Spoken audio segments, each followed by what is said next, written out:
肇慶鼎湖包括成個肇慶佢二手房買賣個交易係冇一個固定嘅交易價錢嘅，佢個賣價咧就係隨住要賣房嘅業主嘅心情變化而變化嘅。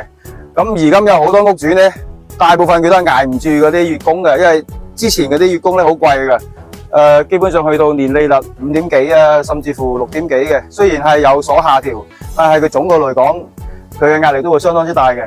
就近期咧就出現咗好多半折賣房嘅屋主嘅，特別係位置比較偏少少，但係佢有好多嘅發展空間。呢幾個樓盤咧，有一部分嘅屋主都係5折賣房嘅。就譬如當時新房嘅落地價80-90萬咧，佢都可以60零萬佢都夠膽賣嘅。咁我有時候問啲屋主，我話點解你肯蝕咁多錢佢都會買房咧？因為佢話蝕10萬又係蝕，蝕30萬又係蝕，長痛不如短痛啦。咁幫我揾啲好心嘅接盤人嚟買到我間屋啦。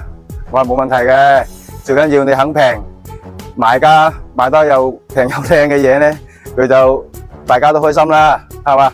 三方都開心嘅，買賣就開心，我哋中介又開心，係嘛？可以幫得到兩個買賣之間進行一個撮合咧，就係我哋工作嘅一個最大嘅意義嚟嘅。